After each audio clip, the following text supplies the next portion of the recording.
శ్రీ గురుభ్యో నమః. గురు చరిత్ర అధ్యాయం 29. భస్మ మహిమ. త్రివిక్రముడు శ్రీ గురువుకు నమస్కరించి, గురువర్య, పతితుడు యందు జ్ఞానం ఎలా వచ్చింది? స్నానం తర్వాత అతడికి జ్ఞానం ఎలా మాయమైంది? ఆ విధానం నాకు చెప్పండి అంటాడు.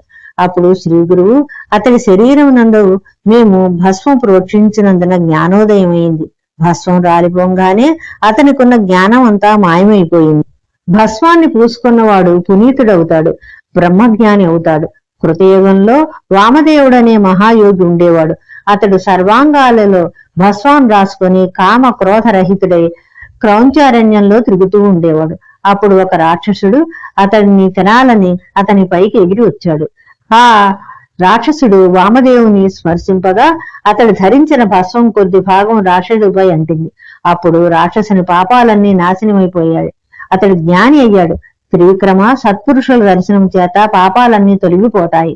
రాక్షసుడు వామదేవుడితో నన్ను ఉద్ధరింపమని వేడుకొన్నాడు.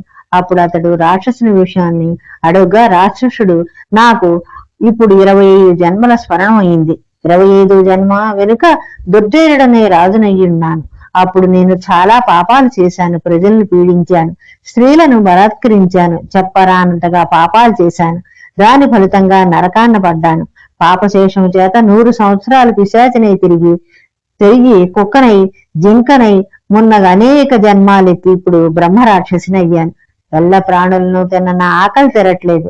మిమ్మల్ని తినాలని వచ్చాను. అయితే తమ అంగస్పర్శ చేత నా పాపాలన్నీ తొలగి శాంతంగా నాకిప్పుడు జ్ఞానోదయం కలిగింది. దయా సముద్రుడా, నన్ను ఉద్ధరించండి. మరియు తమ అంగలేపిత భస్మం చేత నాకు ఎలా జ్ఞానం కలిగిందో చెప్పవలసిందంటాడు. అప్పుడు వామదేవుడు, భస్మ మహిమ అపారమైంది. నేను ధరించిన భస్మం నీకు సోకింది. శ్రీశంకరుడు భస్మాన్ని తన అంగభూషణంగా చేసుకుని ఉంటాడు అని చెప్పి శివమంత్ర సామర్థ్యంతో కూడిన భస్మాన్ని ఆ రాక్షసుడికి ధరించటానికి ఇచ్చాడు. అప్పుడు ఆ రాక్షసుడు, శ్రీ జగద్గురుడా, పూర్వజన్మలోని పుణ్యం చేత మీ యొక్క దర్శన లాభం చేకూరింది. జన్మమునందు జలాశయమును ఒకదాన్ని కట్టించాను. మరియు ఇతరులకు గోదానము భూదానాలు చేస్తున్నాను.